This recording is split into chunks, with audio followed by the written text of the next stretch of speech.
Hi everyone, today's just my voice because I'm actually going to do a kind of flip through, kind of look through my July digital bullet reading journal. That's a lot of words.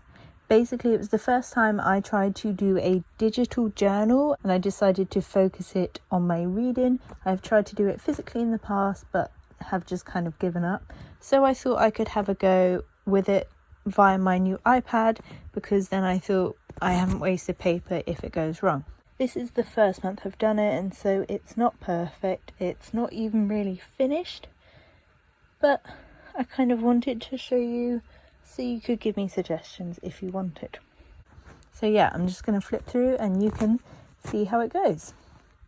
On the first page, I just have all the books I read, a quick couple of lines about them that I would use when I was doing my reading wrap-ups, and also just the rating.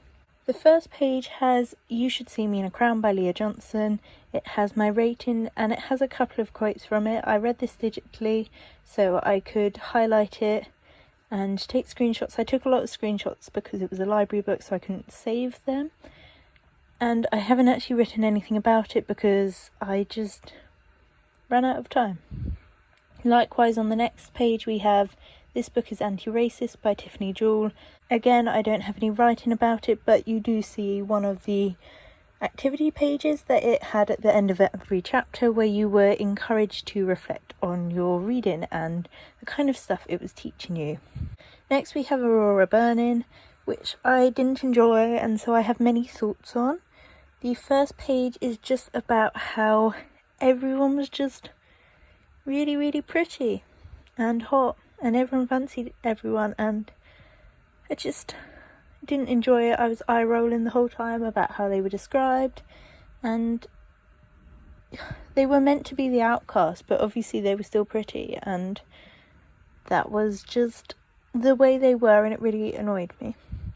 Then on the next page I have a page dedicated to the Sildrathi, which are the universe's most sexy beings, and they are canonically the prettiest people in the galaxy, but they have to explain it every time they come onto the screen.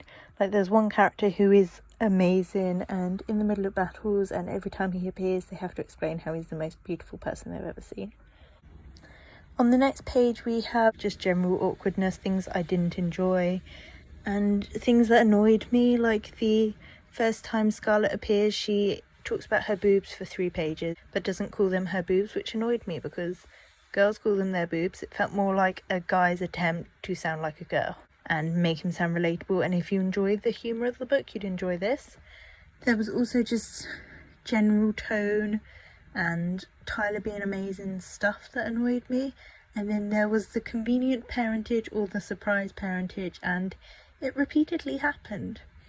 On the next page we have the pool, which just generally weirds me out because you shouldn't be forced to like someone because of some innate attraction. It was like in Twilight, that kind of weird thing. I didn't read to that point in Twilight, so I don't know what it is, but I don't like it. And then just also sex, because in this, sex is made to be a weird cosmic event, but also they're just always talking about it. On the next page we have Zyla, who is my favourite character in the book, but obviously not the author's favourite character, because she is in it for like a grand total of 5 chapters, and each of her chapters is maybe a quarter of the size of all the other characters. So that frustrated me, and I thought she deserved better. And the final page is just on the ending, because you don't end a book in the middle of a battle. You make people want to read the next book by making it a good first book.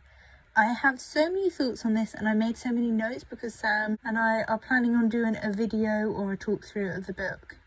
But whenever we try and do it, we just grumble about it, so we need to actually make proper notes. On the next page I have House of Salt and Sorrows by Erin A. Craig. I have more notes for this because I did the live show with Myth Take Reads via Charlotte for this because Ashley wasn't available. I didn't necessarily have loads of thoughts, but I did have notes because I wanted to be able to talk about something. And then on the page after that, there are just some like dress kind of drawings because They all had wonderful dresses in it, and it made me want to be able to design stuff, and so I just kind of got distracted briefly and started scribbling and playing just generally with the controls on this, because it was the first time I was using this, just to see what I could do. On the next page is the Raven Boys, and I don't have loads of thoughts on this because I listened to it as an audiobook, and therefore I don't really have enough to fill a page, but I wanted a page for every book, and this month I've realised I only really need like half a page or like one side of the page, and so I have reflected that in my next ones, and you will see it in following ones, but also I just couldn't quite manage it in this one generally. Then I have my TBR for the Finishathon. I didn't do everything I wanted to do with this. I didn't really keep track of the chapter by chapter breakdown that I wanted to read, and I only got to one of these, but there we go. I wanted it to just kind of know what my plans were, so then when I was talking about it in a video, I kind of knew where to look. My final page is my page for Seven Devils by Elizabeth May and Laura Lamb. This was a arc through NetGalley, so I wanted notes. I also wanted to look at the two covers because the UK cover is on the left and the American cover is on the right.